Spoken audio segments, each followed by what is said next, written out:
السلام عليكم ورحمة الله تعالى وبركاته. إخواني المتتبعين الكرام، اليوم اجتمعت الجمعية المغربية للإعلام والتواصل الاجتماعي والتنمية حول ما يقع بمدينة خنيفرة.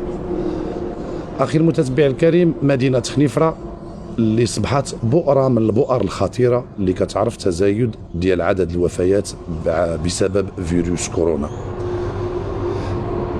كيتساءل مجموعة ديال الساكنة كتساءل على الأسباب اللي خلات خنيفرة والمواطنين وحتى المسؤولين، الأسباب اللي خلات خنيفرة إخواني أنها كتوصل لواحد العدد هائل ديال المصابين بهذا الوباء. شكرا.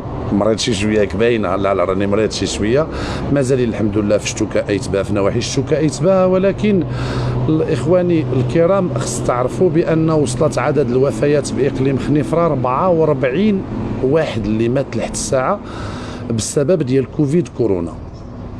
هذه رساله الى معالي الوزير، هنا وزير الصحه. معالي الوزير، هل تعلمون بان اقليم خنيفره اللي فيه تقريبا 171 ألف نسمة بأن عنده طبيب واحد ديال الإنعاش؟ وإلا ما كانتش لقيتي مزيان شوية مازال مدقدق، ولكن شوية. ولكن اليوم سمعت عاود ماتوا جوج في بلادي. بديت نشوف كاينه 171 ألف معالي الوزير اللي كاينه في عدد النسمه باقليم خنيفره. هل تعلمون بان كاين طبيب واحد ديال الانعاش؟ الا ما كنتوش كتعرفوها معالي الوزير، اخطر. غادي يكون المشكل خطير جدا، لان كلكم راع وكلكم مسؤول عن رعيته. كنشوفوا اقليم خنيفره غادي في ارقام تصاعديه. السبب هو النقص الحاد في الاطقم الطبيه. معالي الوزير، المجتمع المدني دار اللي عليه، السلطات المحليه معالي الوزير دارت اللي عليها، كل شرفاء الاقليم داروا اللي عليهم، رغم النقص الحاد اللي كنعرفوه معالي الوزير. وكتعرف المعاناه ديال ساكنه المغرب العميق مع الكونفينمون، كتعرف المدخول لربما الوزيره اللي كانت قالت 400 ريال يقدر يعيش بها شي مغربي كانت تهضر علينا، لان كاين العائلات بصح اللي كانوا اللي تيعيشوا ب 400 ريال. معالي الوزير، خص تعرف بان اقليم خنيفره لحد الساعه في عدد الوفيات وصل الرقم الاول، احتل الرقم الصفوف الاولى على الصعيد المغربي اذا قارناه بعدد النسمات السكانيه. معالي الوزير، الوزير اللي كان قبل منكم كان زار مدينه خنيفره، وكان المجتمع المدني والهيئات الحقوقيه وشرفاء اقليم خنيفره طالبوه بتزويد الاقليم باطقم طبيه. في تصريح كنتوفروا على نسخه منه، عاهدنا امام السيد محمد فطاح العامل الاقليم، عاهدنا بان غادي يصيفط لنا 4 على الاقل ديال الاطباء الاختصاص. الغريب في الامر وكأن زميلكم السابق في هذه الوزاره ينتقم من الاقليم، لان من بعد الزياره ديال اقليم خنيفره واللي تعهد قدامنا بان غادي يصيفط اطقم طبيه، صارع زميلكم في الوزاره الى نقل اكثر من 4 اطباء اختصاص في خنيفره. وكأن اقليم خنيفره ان يقصف يستهدف، وكأننا أرخى الشعب. فالتاريخ ديالنا معالي الوزير ربما تنتمنى باش تراجعوا. تاريخ ديال أهل زيان وحفدة محا حمو الزياني ربما خصك تراجعوا معالي الوزير. معالي الوزير، إقليم خنيفرة لا زال يسجل أرقام تصاعدية ديال الوفيات بسبب كورونا، ويعزي هذا النقص إلى الأطقم الطبية الذي تعمدتم نقلوهم. فكيف يعقل لواحد طبيب واحد يا إخواني في الإنعاش أنه يحاول ويحمي 171 ألف نسمة؟ كنعرفوا بأن المساطر اللي دارتها الوزارة ديالكم معالي الوزير ان الناس اللي فايتين 65 عام ان خصهم يبقاو تحت المراقبه، واللي قل من 60 عام ربما يقدر يمشي لدارو انه يدير الكونفينمون في دارو. الحاله المعيشيه ديال الساكنه راه كتلقى واحد مساكن في بيتو كوزينه وسته ديال الدراري، الا تصاب الاب شكون اللي نخرجوا لبرا؟ واش الدراري ولا هو؟ عملة الإقليم الحمد لله أنها دارت واحد المجهود اللي يصفق له، هو أنها دارت بعض المراكز بشراكة مع بعض الجمعيات أو الجماعات عفوا باش أن يديروا الكونفينمون في دارهم. هذا بادرة دارتها العمالة. أما قراراتكم ربما كتكلم على الرباط وما جاوره، ربما تتكلم عن المدن الكبرى. معالي الوزير، يجب أن تعرف معالي الوزير بأن وصلت العظم لساكنة المغرب العميق. تمنينا من الوزير أن يقوم بزيارات ماراثونية للوقوف على الحالة ديال المواطنين في هذا الوباء اللي كتمر منه البلاد. معالي الوزير، هل الوزارة ديال الصحة على علم بأن راه عندنا طبيب واحد ديال الإنعاش؟ فهذا خطير إلا كنتم على علمكم معالي الوزير. وتنسمع اليوم بأن قررتم ولا اليوم لقد صادقتم على مجموعة ديال الأطباء اللي غادي يلتحقوا بمجموعة ديال المستشفيات الإقليمية. والغريب في الأمر أن ما درجتوش مدينة خنيفرة، وكأنكم تنتظرون باش نعلنوا على قبور خاصة بالوفيات ديال كورونا. معالي وزير الصحة، أحملكم المسؤولية. الجمعية المغربية للإعلام تحملكم المسؤولية. فكيف لمستشفى الملاير فيه طبيب واحد للإنعاش؟ إذا اللي جاتو كورونا وفايت 60 عام فما عليه إلا الشهادة. اللي جاتو كورونا وتيعاني من شي مرض ديال ضيق في التنفس فما عليه إلا الشهادة. معالي الوزير، أمام الإهمال ديالكم لإقليم خنيفرة. إقليم خنيفرة أيها الوزراء ويا حكومة العثماني، راه كنعيشوا صراع وقهرة وظلم، وخاصة الجهة اللي كنشوفوا بأن حرب سياسية ما بين الجهة وإقليم خنيفرة. الشيء اللي خلى مجموعة ديال المشاريع دارت بوز.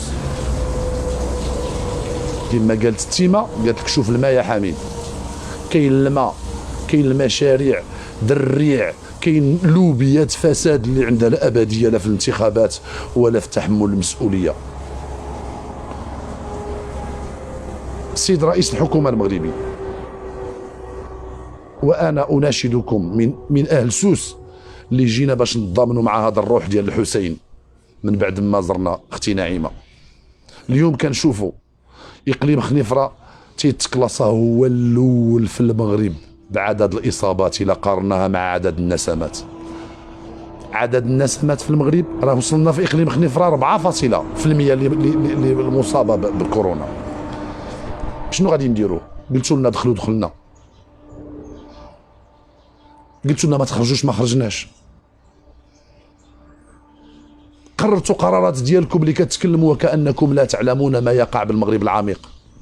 ولكن باش اليوم نشوف جوج من خيرات ولاد بلادي كتلتحق الروح ديالهم بالرفيق الأعلى، فربما معالي الوزير وصلت الرسالة. واليوم معالي الوزير بلا شفقة بلا رحمة غادي تنوض غادي تحرم مدينة خنيفرة حتى في طبيب ديال الإنعاش اللي غير يقدر يعطيني غير الاكسجين او لا يقدر غير يوفر الوالدين ديالنا غير واحد المده باش ان غير يتصافتوا معنا، حرمتيني منها. الاخت ديالي انا معالي الوزير توفات ودفنتوها في كازا بحجه ان فيها كورونا.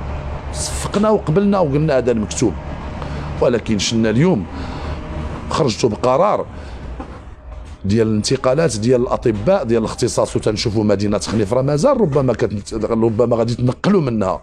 شدوا ذاك المستشفى وخلينا نعطيو الامر ديالنا الله سبحانه وتعالى. عملت الاقليم حنا تنقولها سي محمد فطاح دار اجتماعات ماراثونيه. المجتمع المدني واخا ما عنده ما ياكل دخل وخرج للزنقه ووصى العائلات ديالو كل شيء يدخلوا للزناقي. ما درنا وقفات في الزنقه، ما درنا مسيرات في الزنقه، ما درنا احتجاجات في الزنقه، ولكن بغينا نقول لكم ان كان الصبر وكنا تايقين في المجهودات الجباره اللي كانت تطرا على صعيد العماله في غياب تام للجهه. السي مجاهد رئيس الجهه، اناشدك ثم اناشدك بانك انت رئيس الجهه ديال خنيفره بني ملال، ولينا تنحسوا براسنا حنا هذاك الاقليم بحال يتامى. وحاشا راه الصبر ان حتى نشوفوا اليوم مواطن اللي زهقت الروح ديالو اليوم في الصباح ابن مدينه خنيفره يشهد له السيد الكاتب العام او المدير ديال احدى الجماعات المحليه اللي لفظ الانفاس ديالو الاخيره، حيت جينا لقيناه كان عايش بكلوه وحده وكان تيعاني مسكين من شي مرض. ولكن فين هو الطبيب ديال الانعاش اللي غادي ينقذو؟ ما كاينش. معالي الوزير، ربما اصيب بعض الزملاء ديالك بهذا المرض. معالي وزير الصحه، اصيب مجموعه ديال الزملاء ديالك بهذا المرض، فيهم حتى وزراء.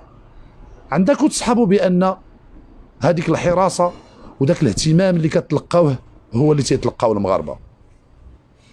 حان الوقت باش نقولوا لكم راه حنا ماشي رخاص. حان الوقت باش نقولوا لكم بان اقليم خنيفره 75% من العائلات والديور عاطين واحد ولا جوج داخلين بكل فخر اللي يسجلها التاريخ للعسكره، باش ان ولادنا جنود مجنده اللي راها مرابطه في الحزام، وهذا مفخره باش يبقى التاريخ تيسجلها علينا وعلى ولادنا وتيسجل عندكم حتى نتوما. مازال التاريخ غادي يهضر. معي الوزير، فكيف يعقل لكم طبيب واحد ل 171 ألف نسمة يا عباد الله؟ طبيب واحد وتنشوفوا الطباء وما تياكلوا الدق حدا البرلمان. كاين طباء اللي بغا يخدموا مساكن غير في سبيل الله العرض الله يخليوهم. عيب عليك والله. انا احترمك شخصيا، ولكن ما قامت به الوزاره ديالكم تجاه مدينه خنيفره فليسجلها التاريخ. طبيب واحد الانعاش معالي الوزير ل 171 ألف نسمة. طبيب واحد ل 171 ألف نسمة. اش غيدير هذا الطبيب؟ وديال من ديال الانعاش. اذا الا شداتك غير الضيقه هبطوك الانعاش، كي غيدير هذا الطبيب؟ فوقاش غيجي هذا الطبيب؟ الله يحسن عوان هذا الطبيب. انا حتى المجهودات الجباره اللي راهم تيديروا هذوك الناس راه يشهد لهم، لا من الاطر الطبيه ولا من الممرضين ولا من المديره الشابه ولا من السيد المندوب بالنيابه. كل اللي في الجهد راه تيديروه، ولكن العين بصيره واليد قصيره. معي الوزير، سارع معي الوزير باش انك تمشي دير واحد الزياره لمدينه خنيفره، وتنتمنى ما تكونش بحال الزيارات الزميل ديالك السابق اللي انا اقولها والله العلي العظيم، والله العلي العظيم، حيت زار الزميل ديالك الوزير السابق خنيفره الى المجهودات الجباره ديال السلطات المحليه باش احترم المجتمع المدني وقبلوا باش يدخل الاقليم. اما كانت وقفات غادي توقع، كان غادي يوقفوا بينه وبين السبيطار، لان حتى الرواح ديالنا ربما الوالدين يا معالي الوزير، الوالدين ديالنا في خطر. 44 شهيد اللي كتحملوا الجزء الاوفر والكثير.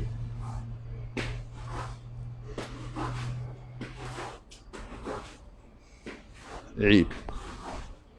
حان الوقت. طبيب واحد اللي كاين ديال الانعاش عباد الله، طبيب واحد ل 171 ألف نسمة. اش غيدير هذا الطبيب؟ الطبيب براسو تيتمنى يضربو كوفيد باش يمشي يرتاح. اطباء كيتمناو يضربهم كوفيد لان فشلوا مساكن. اش غيديروا؟ اش بغا يدير داك الطبيب؟ اش بغا يديروا الاخوان تما في خنيفره؟ اش بغا يديروا دوك الطباء؟ اش بغا يديروا؟ حيت تشوف الانعاش هو اللي يقدر يحيدك من الموت. ما عندناش اذا اي واحد ضربو كوفيد فايت العمر ديالو 65 عام، انت براسك قلتي خصهم يكونوا تحت المراقبه، انت براسك صرحتي امام الشعب المغربي وصرحتي معي الوزير امام كل المغاربه ان اللي فايت كدا 60 عام خصو تكون عليه حراسه مجدده طبيا ومراقبه طبيا، لان صرحتم من بعد ما صرح رئيس الحكومه بان الكمامه ما عندها حتى شي دور. لا حنا كنا تفاهمنا وشككنا في السلامه العقليه ديال مجموعه ديال المنتخبين في هذه البلاد، والله شككت في السلامه العقليه، وتنتمنى الا كان رئيس الحكومه طبيب نفساني ان باش تعرضوا نفسكم على رئيس الحكومه بصفته هو رئيس الحكومه اللي انتم وزراء فيها، وبانه هو طبيب نفساني، فحتى نعرفوا السلامه الصحيه والعقلانيه في التسيير ديال مجموعه ديال الوزراء. معالي الوزير هو اللي خلاني انني ندير هذا البرنامج هنا مباشره، وانا في نواحي سوس. كان ازر عائله اللي تخطف طفلها ولدها،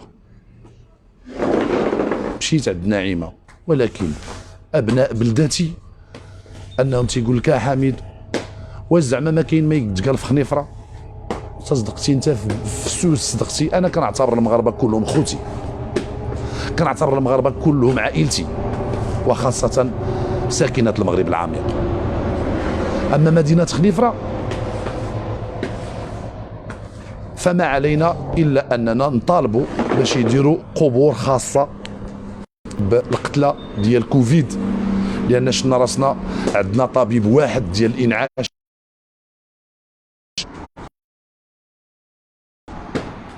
باش حتى الغالي لكم يتشفى. سارعوا بانتقال حتى ذاك الطبيب اللي خليتو لنا باش اللي ضربوا كوفيد في والدينا، اللي كتعرفوا الخطوره ديال هذا الوباء الى قاس والدينا وقاس اي واحد فايت 60 عام، بان خصو يكون في الانعاش. فالغريب في الامر انكم تتساءلون عن الخلل باقليم خنيفره. الجمعيه المغربيه للاعلام والتواصل والتنميه الاجتماعيه بالمغرب تستنكر معالي الوزير اهمالكم وتغاضي النظر على الارواح ديال شرفاء زيان. تحملوا مسؤوليتكم امام التاريخ، تحملوا مسؤوليتكم امام الضمائر ديالكم، تحملوا المسؤوليه ديالكم. وهذا انا اناشد الحكومه المغربيه تحمل المسؤوليه ديالها امام التاريخ، وتنشوفوا بانها هي فرنسا قتعلن على الاغلاق مره اخرى. ها هي اسبانيا شناها عاوتاني كتستعد باش انها تسد، لان عندهم ميزانيه وحاولوا يطلقوا الاقتصاد ديال البلاد حتى صوروا واحد شويه، عاد عاوتاني ها هما جمعوا. اخوان بارطاجيو اللايف تيتقطع، تنعرفوا بان كاين ناس اللي ما غاديش يبغيو هذه الهضره، كنعرفوا بان ناس اللي غاو مثلا الاخوان تيقول لك اللايف تيتقطع. عمر بارطاجيو بارطاجيو بارطاجيو بعافاكم باش تضغط شويه على اللايف، حتى بارطاجيو بعافاكم الاخوان، كلشي بارطاجي كلشي بارطاجي. حنا اش نقولوا الحقيقه، ما قلنا حتى شي عيب معي الوزير، تنتحملوا المسؤوليه. اللايف تيتقطع ما عرفتش. قال لك عبد الواحد تنتمنى معي الوزير يخرج بشي تصريح. علاش لا؟ انا مواطن، حنا جمعيه قلناها القانون كاعلامي، اييه كنتمناو المندوب الاقليمي يخرج بشي بلاغ. اش غيقول لنا المندوب الاقليمي؟ اش غيقول لنا؟ اش غادي يقول لنا؟ ما عنده ما يقول. اش بغى يقول لنا المندوب الاقليمي؟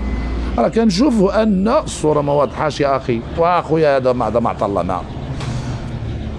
اذا فبالخط العريض اناشد وزير الصحه المغربي بزياره المستشفى الاقليمي الخنيفره،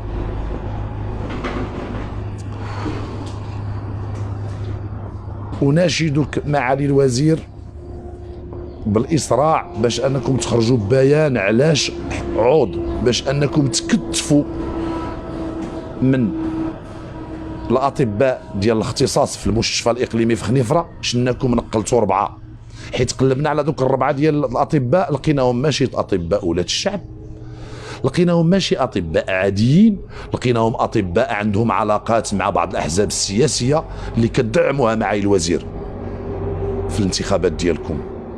ولكن باش انكم تلعبوا بالارواح ديالنا وتستهتروا بالارواح ديالنا مقابل كراسي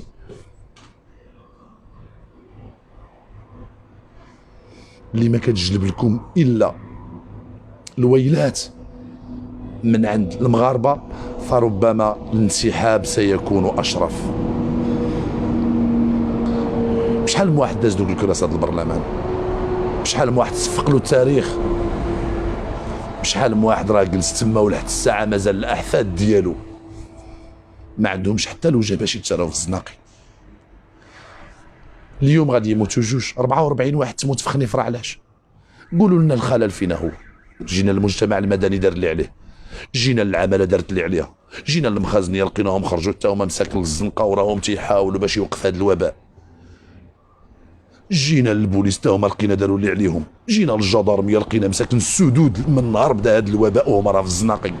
هاش فصل الشتاء جاي، ها الثلج جاي، مازال حنا عندنا حرب سياسيه اللي تنتمنى من السيد رئيس الحكومه او السيد وزير الداخليه هنا يشوف ويعمق في الحرب اللي كاينه ما بين جهه، ما بين اعضاء الجهه بني ملال وما بين المجلس الاقليمي في خنيفره. حرب يا اخواني كاينه. تصوروا ان رئيس الجهه ما عمره ما جا في واحد الشيء اللي مشكوك حتى في دوك المشاريع اللي جا وقف عليهم.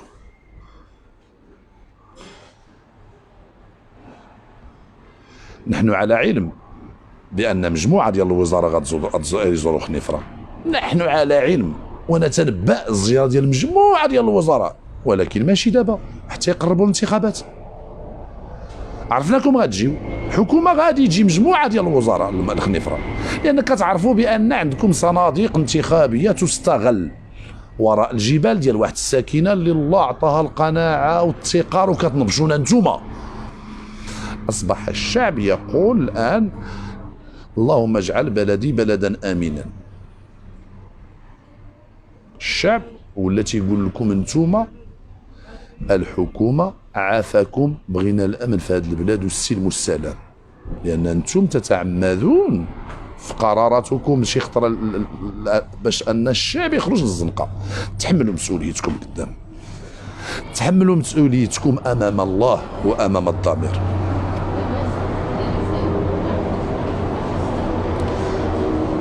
نجيو لخنيفره الاخوان ساكنه مدينه خنيفره. تنتمنى السيد الوزير وكل الحكومه المغربيه ورئيس الحكومه يقرا التعاليق ديال المواطنين.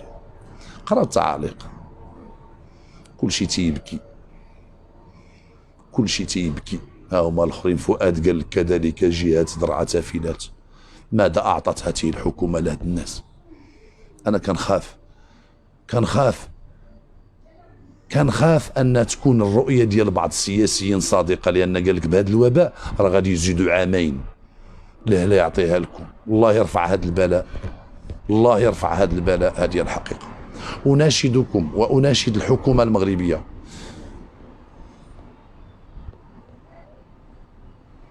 من ارض سوس الطاهره، رأفة بلادي راني تندور بلادات عباد الله بصح ونسيت بلادي،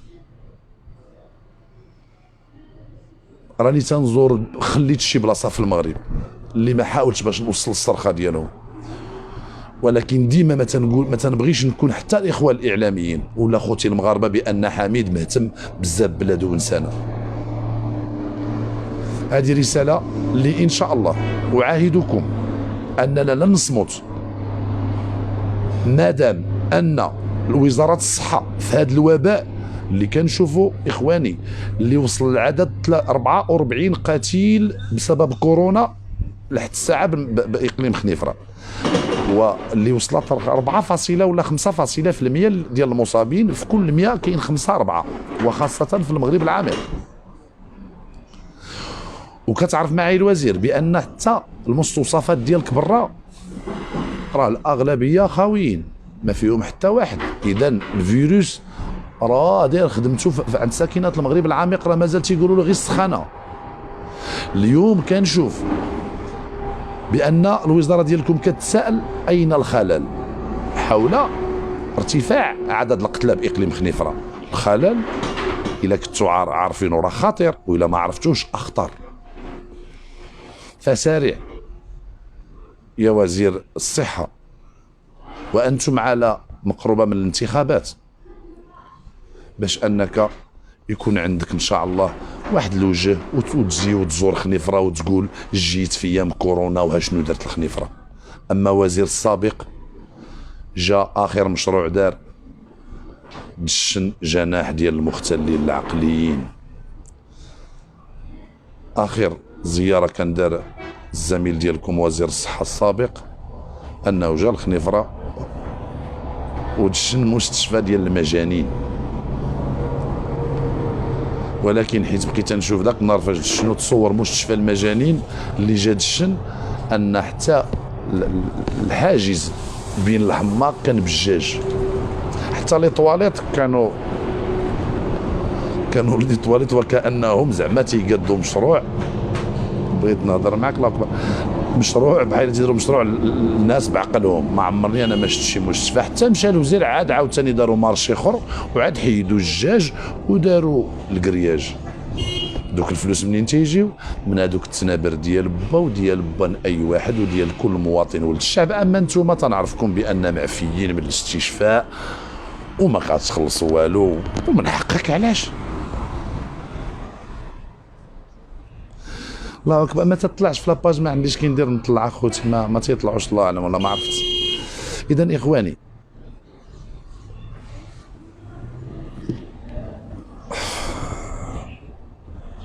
نسبة الوفيات في خنيفرة 44 واحد مات لحد الساعة، رقم مهول بالمقارنة مع عدد النسمات السكانية. طبيب إنعاش واحد، غياب أجهزة الإنعاش وطبيب الإنعاش، حالة الإصابات معرضة للوفاة بشكل كبير. ما غاديش نستغربوا معاي الوزير إلى طلع العدد، ما غاديش نستغربوا إلى كل نهار كنتفاجئوا بعدد القتلى. قال لك قبل تجرو أيضا سيليق النهران. الوزارة كتساءل عن سبب ارتفاع عدد الإصابات بالفيروس وعدد القتلى. ما عندكش الإنعاش، أغلبية الوفيات تيموتوا مساكن، إما تيموتوا فوق الماكلة باش أن الطبيب عيا خصو يمشي ياكل، إما أنا حتى الإحصائيات عينا معاهم باش يعطيهم لنا كإعلاميين، ديما ما كنشدوهم حتى للصباح حتى نتفاجئوا بالعدد ديال الوفيات. 3.5 حتى 4.5 هي النسبة اللي عندنا في خنيفرة ديال الإصابات والوفيات ديال الإصابات عفوا. هي نسبة مقلقة وانت كتعرفها معي الوزير، مقلقة جدا. شنقول لك 171 ألف نسمة يتكلف بها طبيب واحد، ربما فما علينا إلا أننا نترحموا على والدينا، نترحموا. حمزة كتقول لي الصوت راه الصوت مزيان عافاك يا بابا، علاش دير لي هكا؟ شوف الصوت كي داير الدراري، الصوت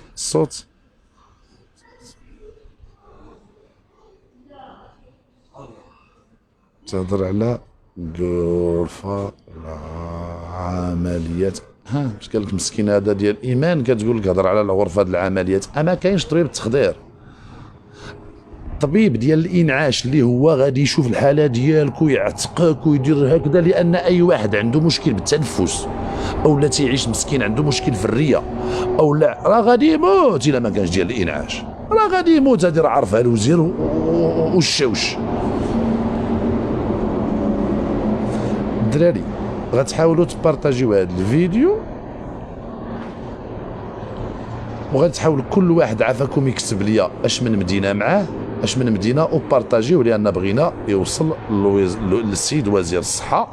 لان اليوم بلغ الى علمي بان تفرقوا لي بوست، انتقلوا كل شيء الطباء خنيفره في انتظار ينقلوا حتى هذاك الانعاش.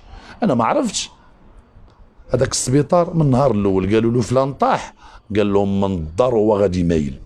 النهار الاول تبنى ذاك السبيطار، جيتو بغيتو تشنوه، خرجنا كمجتمع مدني قلنا لكم مازال علاش كتزربوا، مازال عندنا السبيطار القديم.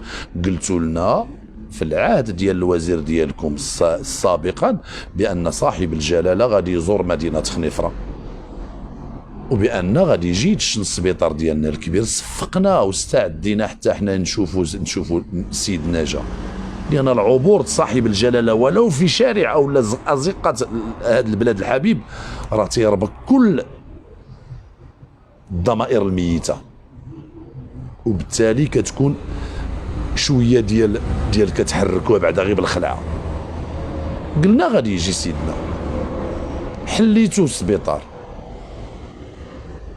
اللي من نهار حليتوه هو تيترمم، مازال ما بغى يكمل في الترميم كاع، لان انت يا سيد الوزير راك بحال شي دري صغير تخلق على 5 شهور خصو يكمل في القرعه.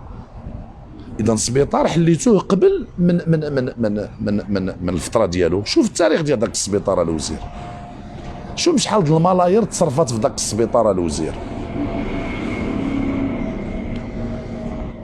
كنتو عاد تحل قلتو سيدنا غادي يجي شوي لظروف كانت ديك الساعه صاحب الجلاله كان غادر المملكه في اطار الخدمه ديالو اللي تنحييه على المجهودات الجباره باش انه يوطد العلاقات الدبلوماسيه مع بعض الدول الرفيقه والشقيقه.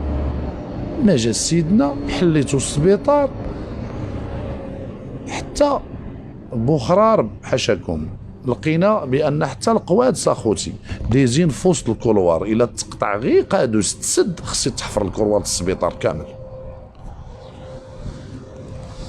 من هذا المنبر وما غاديش نطول عليكم خوتي، لان الوزير خصو يتصنت لهذا الشيء كامل. الا طولت ما غادي يعكاز ما يتصنتش، هذا كاع ما تصنت الخطابات.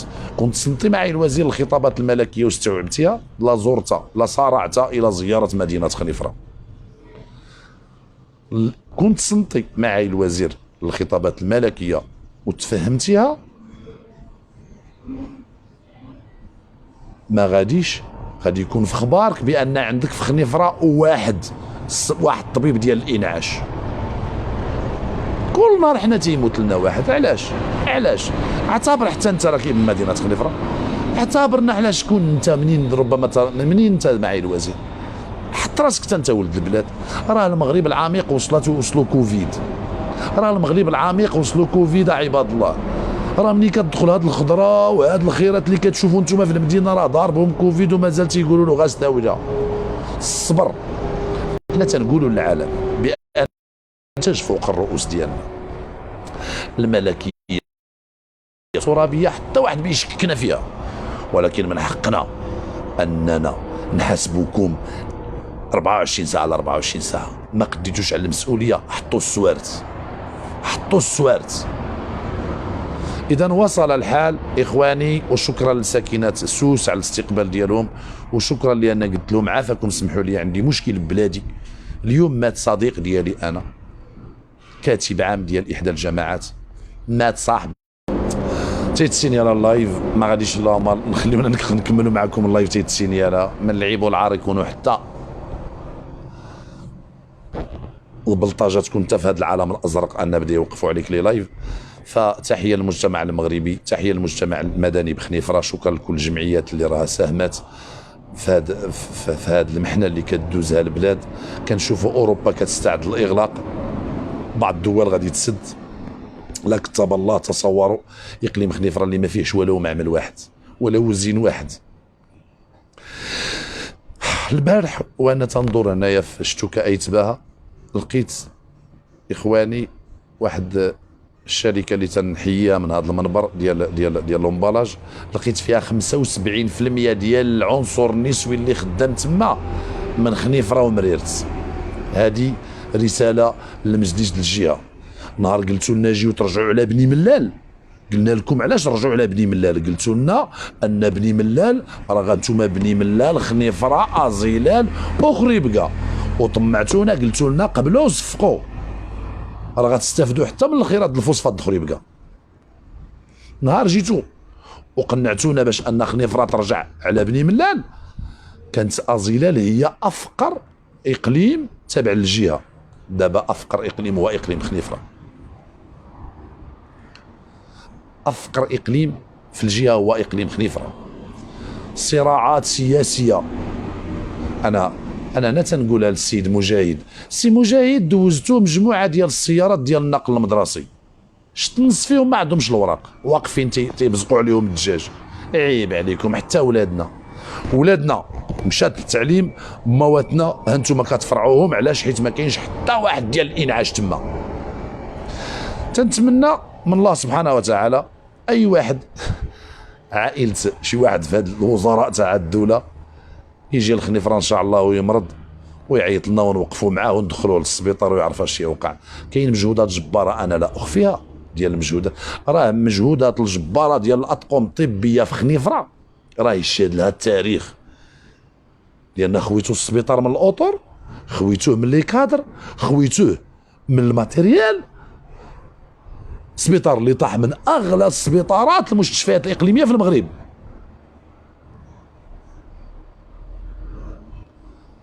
وتنشوفوا فيه واحد الكتله مساكن اللي خدامين. كيتقطع عندكم حتى يتقطع اللايف بارطاجي وعاونوني اش غادي ندير. راه تيبارطاجيو اللايف، راه تيسينياريوني. كنجيو الاقليم خنيفره سبيطار اخواني اللي فيه مجموعه، فيه مديره بالنيابه مسكينه كتخدم مديره وتطلع تحضر الاجتماعات وتدخل الكوفيد وتخرج الى درجه انها اصيبت بالكوفيد. والخطير ان حتى ولدها الصغير مسكينه ولا بنتها اصيب بالكوفيد. المندوب بالنيابه حتى هو يا معالي الوزير، واش في خبارك بنتها هو ضربوا كوفيد؟ غتقول لي لا، حتى الحارس العام ديالك معالي الوزير ضربوا كوفيد. غتقول لي حتى هي لا، مجموعه الفرامليه والاطر الطبيه حتى هي ضربها كوفيد. ماذا تنتظرون؟ كتستناو دابا داك بوحدو اللي في الانعاش يضربوا كوفيد؟ فصلات الجنازه على والدينا. اش من شركه كتقصدها السي حميد؟ واش ازوار وحده ما نعرف، مشيت لها البارح عجبني الحال، وبنات بلادي مساكن لقيتهم مغربات. كون كان الخير في السياسيين ديالنا كاع ما يخرجوا خواتاتنا البلاد ويمشيو مساكن يخدموا في الفارم. كون كانوا السياسيين ديال الجهه رجال وعندهم الضمير وعندهم بناتهم بنات الاصل ويخافوا عليهم، كون كاع ما يشوفوهم مساكن 80% رانا في هذا الفارم مريوحه كتبات تحت لاصير. كون كانوا المنتخبين ديالنا اللي ما قراو عليها ما اجتهدوا عليها، شنو تيديروا؟ تيدوخوا على شعب كيستغلوا الطيبوبه ديالو 15 يوم في 5 سنين. عيب عليكم. حتى الا شي مسؤول في هذه الدوله قرا واجتهد وضرب تماره وصل المسؤوليه وتلاعب، ربما ضرب عليها تماره وضرب لها كونكور وتغرب وقرا، راك انت هذاك الغمايقيه اش درتي؟ تتبان لي والو مجموعه بحال شي فنانه شعبيين تيطلعوا في المنصه 15 يوم في العام تيمثلوا على شعب تيثيق عليهم تيفوتي عليهم، ومن تما تيديروا بوز يديروا صافي. ان السياسي صافي، السياسي بشحال من سياسي دابا حنا عندنا في خنيفره في بني ملال والله ما عنده المهنه. كتقول له شنو المهنه؟ تيقول لك عضو. يا حبيبي هذيك ماشي مهنه، الله يمسخك. شنو دير في خدمتك؟ انا نائب الرئيس. كلشي حنا ولا عندنا رؤساء، وكتسمع في الزنقه غير والرئيس ولا ومانيش الرئيس وانتو الرئيس. انت امير وانا امير، فمن يرى الامير.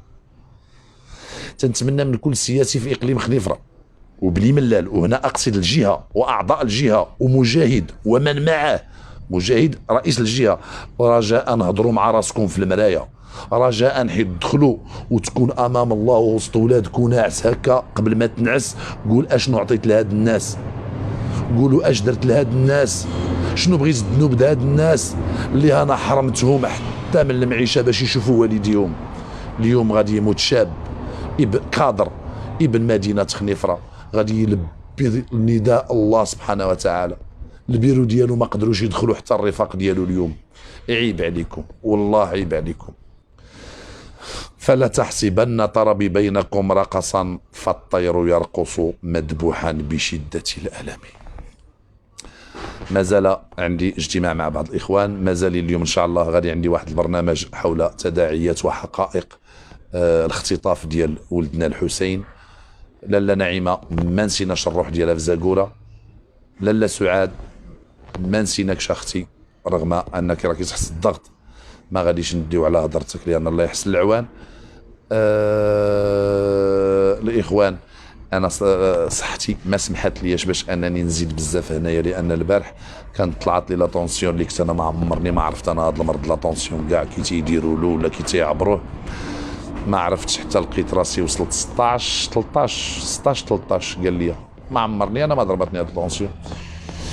شكرا للناس ديال شتوكا ايتباها، شكرا للاخوان ولاد بلادي الزور سيدي ربي اكون يحفظ ربي كما زيرتا موريلي ووج المسؤولين نخ المنتخبين نخ ما غاديش تهاجروا بلادكم، ما خافيه فخري براحه. رشيد من خريب بقاو تيبكي وحنا كنا تنستناو، قال لك باش النشاط الخير على زعير يدوه بني كيران. يا بابا كل واحد عارف يكسب، راه مكونيكتي معايا وراه الاخوان مازال تابعيننا. وعلاش درت هذا الشيء هذا اللايف بالزربه ودرته بواحد الطريقه اللي انا براسي راني معصب مريض واحد شي شويه، وسمعت بان ماتوا جوج، كل نهار تنسمع جوج ماتوا. احنا وصلنا اخواني 44 وفاه، 44 ما ماتش حتى حيت كنا في يموحه وحمو الزياني في معركه الهري، ربما ما ماتش اللي قتلوا جدودنا الالاف والمئات ديال المستعمر. ها هو كوفيد بسبب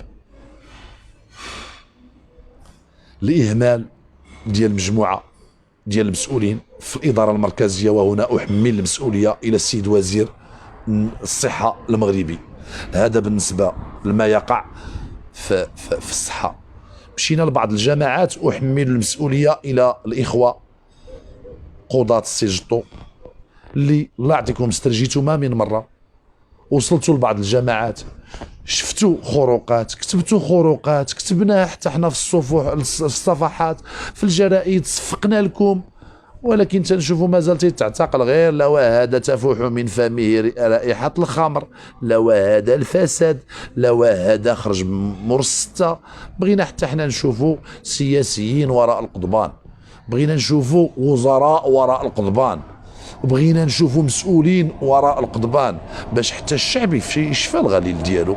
لا نشكك في النزاهه ديالكم، ولكن حنا براسنا كنعرفوا بان ملي حيدوا القضاة ضجطوا الصفه الضبطيه اللي عرفتي لهم وشداو الطبله، لان تيجي قاضي مسكين تيكتب تيعاين، ولكن اش يدير؟ تيهز التقرير تيوصلوا، حيت تيوصلوا مازال ما شفنا حنا حتى حاجه.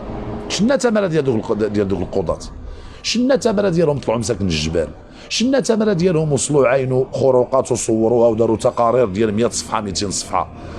كون غير صفحه غير صفحه بنهار الحبس لاباس غير يرصاو.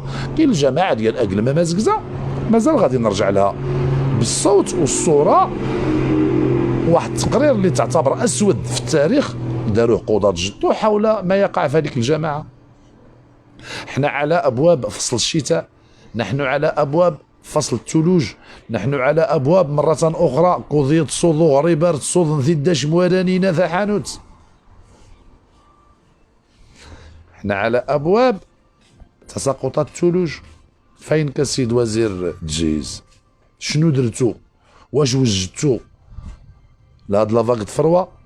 واش وجدتو ها الناس دابا غادا تضربهم مساكن دابا اللي ضربوا الزكام؟ اذا التنفس غادي يولي قليل، غادي نهزوه للسبيطار دخنيفره، ما كاينش الانعاش. حتى الا مات خصو يدفنوه في خنيفره، غايقول لك فيه كوفيد مثلا، الا فيه كوفيد، لان غادي راه القبر ديال والدينا ولاو تيتلفوا. القبر ديال والدينا حنا عندنا اعراف، كل جمعه تنمشيو نشوفوا والدينا، عندنا اعراف كل نهار العيد تنمشيو نشوفوا والدينا. مازال الرحمه فينا بيناتنا ومازال التآخي حنا عندنا في المنطقه. رجاء خليونا بدوك الاعراف ديالنا والتقاليد اللي خلاونا جدادنا، خليونا نمشيو غير نطرحموا على والدينا في قبور حدانا. راه دابا الا جا واحد مسكين من مور الجبل وكم من حاله مسكينه وقعت، راه المسكين تيتمنى باش با ولا مو تدفن قدامه. فرحمه يا معالي الوزير ورحمه من كل شرفاء هذه البلاد، بارطاجيو هذا الفيديو وصل لهذا الوزير. عندنا طبيب واحد ديال الانعاش عباد الله في زمن كورونا، ويتساءل معالي الوزير عن اسباب ارتفاع الاحصائيات الوفيات في خنيفره. ويلي زعما راه كتشوفنا انت بالجي بي اس. هز صاحب الجلاله قال لكم لبسوا البرود كانت ديالكم وهبطوا شوفوا واش وقع للشعب. صاحب الجلاله قال لكم هبطوا للتيران، الله يعفو عليه في صحته مسكين. راه حينما كان صاحب الجلاله بصحته قبل ما مسكين نص فيها غير دار المغرب كامل كان صاحب الجلاله وسجلها التاريخ ولو يوم واحد ما بالش بانه راه تيحاول يشوف اش واقع عند الشعب. مازال ما شناكمش شنا. وهنا تنقولها وناشد وزير الداخليه، تنقول لك معالي الوزير بكل احترام امام المغاربه بان اقليم خنيفره وبني ملال راه حمله انتخابيه بدات من دابا. حمله انتخابيه بدات من دابا بدون مراعاه لا الشعور ولا ديال المواطنين ولا المحنه اللي كدوز منها هاد البلاد. فجميعا باش نديروا يد في يد. الحاله الصحيه ديالي ما غاديش تخليني نكمل، وراك شفتوا حالتي كي دايره. والله يحفظكم، تحيه لكم، ما سخيتش بكم، برافو على خوتي. نؤكد للعالم بان التوابيت تاج فوق الرؤوس ديالنا، الملكيه والعقيده والوحده الترابيه والخزي والعار الى كل واحد تيحاول باش انه يقيس الارواح ديال ساكنه المغرب العميق. غادي نزيدوا نصبروا مع الوزير ونحملكم المسؤوليه في حاله الا خرج، الا كانت شي اعتصامات او لا كانوا وقفوا، راه تتكحلوها انتما وتجي في المخازنيه والجدارميه والبوليس اللي بقاو ديما واقفين تما لدوك الوقفات، راه كتكحلوها انتما وتيهم شكون اللي تتلقاه مسكين في تماره الكحله، هذاك القايد وداك الخليفه وداك المخزني وداك الجدارمي، راه كتكحلوها انتما. وحيت يخرج الشعب كتعطيو عاود الاوامر ديالكم انتما باش انه من الخببه يدخل. لا لا، حان الوقت باش تستوعبوا الخطابات الملكيه الساميه ديال ملك البلاد. بزز عليكم. دعواتكم اخواني، لان ما عمر كان فيها الطونسيون، ما عمرني عرفت هذا الطونسيون حتى وصلت الوقت ديالو. انا براسي دابا الا ضربني الطونسيون طلع داوني الخنيف، راه فين غادي نمشي؟ ما عليكم الا الترحم باخوكم حميد العقاوي، والله يرحمني مسكين. دابا ما علينا بدا نقول غير الله يرحمني مسكين، الله يرحمني مسكين، لان صافي انا براسي انا غادي نهبط الخنيفره من غدا. غير تروحت يوميا انا طالع الجبل هابط، الا هبطوني ما كاينش الانعاش. انا حيت تسمعوني هبطوني الخنيفره وتنقولها وسجل التاريخ. استنى وغادي يقول لكم ها هو مات وهو صافي. هذه الحقيقه. تبارك الله عليكم، تحيه لكم، ما سخيتش فيكم. ايثما ذي سما الزور سيدي ربي غيفون.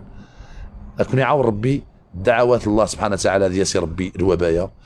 ولكن هذه وزير الصحة إخلايا، وزير الصحة أثناء حقراق، وزير الصحة هذه ناسها أسا دقال الانتقالات الوزاري كل من الأطباء الاختصاص اللي كيوضن خنيفرة دي خلو هذه نحيدا ناس غاسيجن طبيب أضبيب الإنعاش، ما يقمصوا طبيب الإنعاش يسزير غير في الوقت لك صدر ذوك سار وان طبيب الإنعاش أقرب بكثير الى عزرين.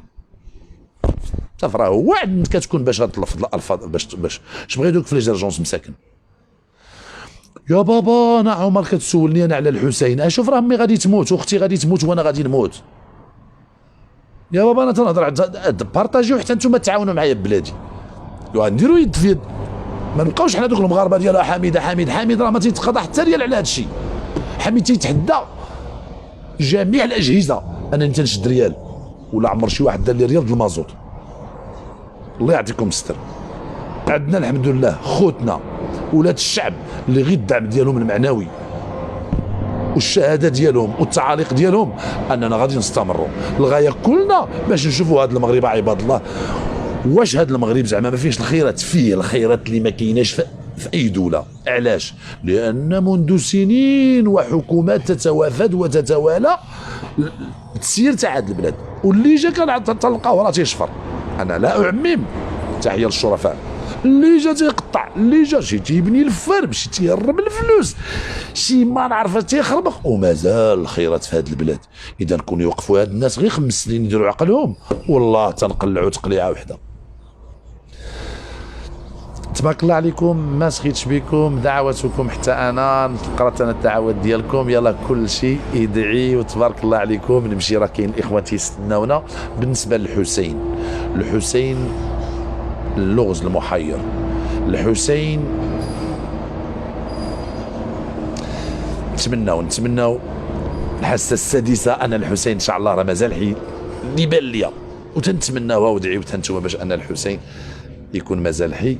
وربما اليوم راه تنشوفوا ان ذوي الاختصاص في التحقيقات رجعوا عاود لونتوراج فين كان ساكن الحسين. اذا تبارك الله عليكم، تحيه لكم، ما سخيتش فيكم، مازال مريض، مازال خوك تبعوا الدواء. البارح قالوا لي دير الثومه، قال لك دير الثومه في ودنك. ياي درتها في اللسان قرصتني. قال لك هي اللي تثبط لا طونسيون، وما انت الدعوات ديالكم هي اللي غادي ما كاينش شي دواء بلا الدعوات ديالكم والحب ديالكم. وتبارك الله عليكم، وربما وصلت الرساله. شكرا للشرفاء في هذه الحكومه، والخزي والعار لكل واحد راه ناعس. شكرا للشرفاء في المسؤولين، والخزي والعار لكل واحد راه ناعس. شكرا للمجتمع المدني اللي باغي الهناء والاستمرار والامن والامان في هذه البلاد، والعكس صحيح بالنسبه للاخرين. شكرا لكل المتتبعين الكرام، تبارك الله عليكم، ما سخيتش بكم. اذا تحيه اخوكم حميد العقاوي، وبغيت نشوف كل شيء. بشحال عندي تما 800، اذا خصني نلقى 800. كتقول الله يعفو عليك يا حميد، الا لقيتها ناقصه غادي نغضب ياك. تحيه لكم، تبارك الله عليكم. دعوات الاخوان اللي ماتوا مساكن في بلادي وفي كل ارجاء المعمور، الله يهز هذا الوباء. ربما وصلت الرساله. نحن لا نشكك في المجهودات الجباره اللي قامت بها العمالة الاقليم والمجتمع المدني وكل السلطات العموميه باقليم خنيفره. للاسف الشديد ان اقليم خنيفره اصبح ما بين الاقاليم المغربيه اللي كيتكلاصا في الصفوف الاماميه، ماشي في التنميه، لا، ماشي في المشاريع، لا، في عدد الوفيات بارابور الى مقارنه مع عدد النسمه اللي راه عندنا في اقليم خنيفره. تنشوفوا بان هذا الكوفيد اصبح يهدد الساكنه، ان هذا الكوفيد اصبح ماشي حتى يهدد، ياخذ الارواح ديال اعز الناس عندنا، اولادنا، خوتنا، مواتنا. وهنا كنقول يا حكومة العثماني، إن آباؤنا في المغرب العميق في خطر، ما دام أن حكومتكم تعمدت بإرسال طبيب واحد للإنعاش ل 171 ألف نسمة. سابع المستحيلات. شبيتو عندنا تحية، وغادي نبقاو صامدين إن شاء الله، وتنقولوا للعالم بأن التوابيت تاج فوق الرؤوس ديالنا. والحمد لله وشكرا لكم، وتنتمنى مزيدا من الحذر، التباعد. ما دام ان كنشوفوا اهمال من طرف وزاره الصحه، فما علينا الا اننا نحن نديروا احتياطات لازمه ونتصنتوا التعليمات ديال السلطات المحليه بالنسبه للوسائل الاحترازيه اللي كنشوفوا. حتى اقليم خنيفره اخواني، انا كصحفي اخر من يعلم، ما كاينش اللي يعطيك حتى عدد الوفيات، حتى عدد الاصابات، ما كاينش. تتخرج المندوبيه ديال بني ملال، كتهضر غير على بني ملال بوحدو. خنيفره وكاننا زعما ديكي حزاز، حنا غير جينا اقليم تلاح عندكم. لا لا لا، النهار الاول كنا تنرفضوا. شوفوا شنو كتبنا في البيانات، نهار قلتوا لنا نرجعوا لبني ملال، وكاننا كنا تنتنبؤوا هذا الشيء اللي وقع لنا. وحتى دابا بزز عليكم وواجب عليكم صحاب بني ملال. هنا تحيه للشرفاء في بني ملال، مجلس الجهه، حيت اتكلم على مجلس الجهه. تنعرف بان عندك واحد البلطجه اعلاميه اللي غادي تقدر تبدا تهضر فيا انا، او لا بدا تعقبوا عليا على التخربيق هكا، فنباح الكلاب لا يهمني. هذه الحقيقه، حتى واحد ما ينبه عليا. انا غادي نعرف غتخرج شي صفحه دابا امل حميد تيهضر في الجهه، انا احمل الجهات بني ملال المسؤوليه في مآلته الاوضاع باقليم خنيفره، احملكم المسؤوليه. وعندنا بعض التقارير اللي ملموسه، وساعود الى هذا الموضوع. عندي اخواني تقارير اللي كتثبت بان اقليم خنيفره عنده صراع مع جهه بني ملال خنيفره، فحتى واحد ما تيصرف على الاقليم ولا على الجهه من جيبو، فحتى واحد ما تيصرف على هذه البلاد من جيبو. كلكم تتخلصوا من جيوبنا.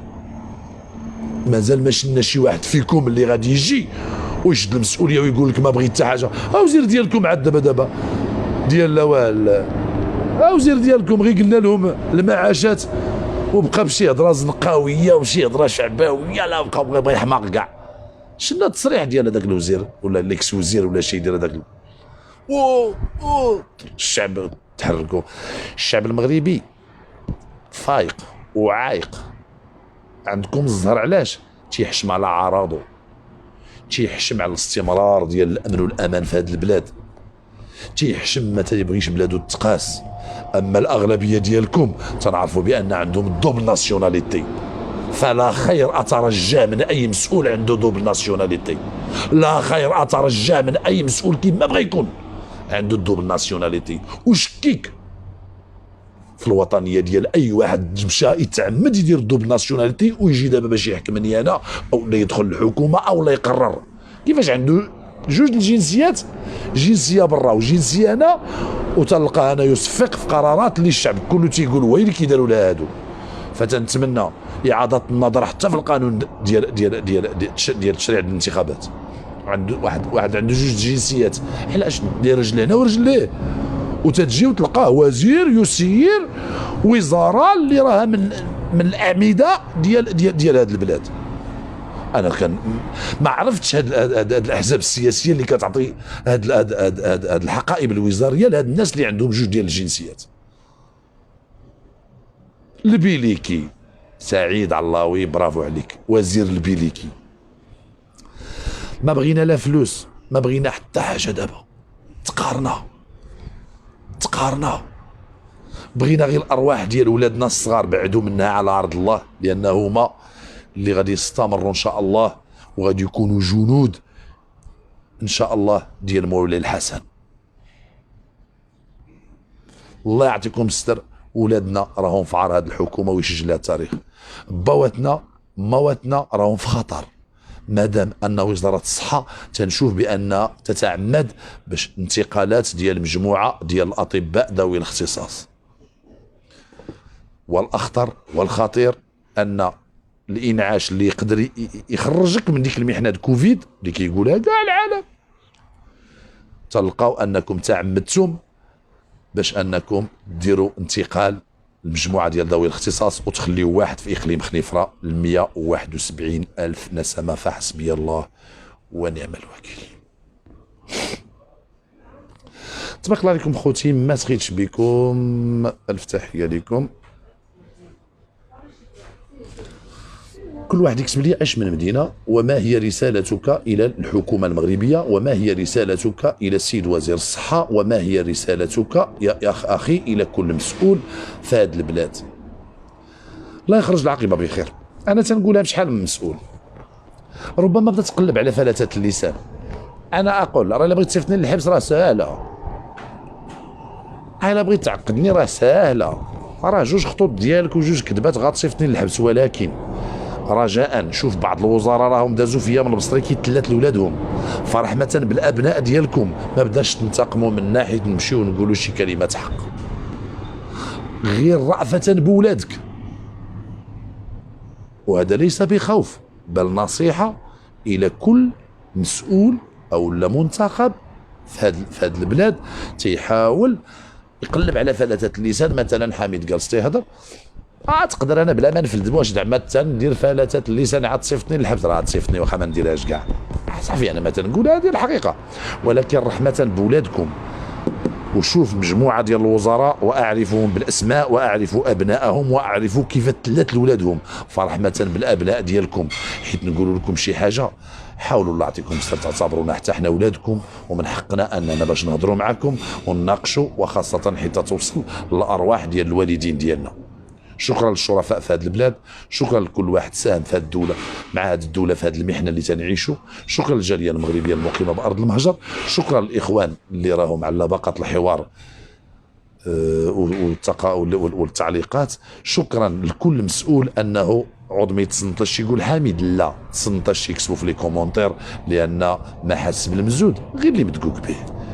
تبارك الله عليكم وتحيه لكم وما سخيتش بكم. وربما الاخوان ديال شتوكا تيستناوني وراني ضيف عندهم، نمشيو نكملوا، مازال سهرانين اليوم باش نشوفوا اخر المستجدات ديال ولدنا الحسين. تبارك الله عليكم.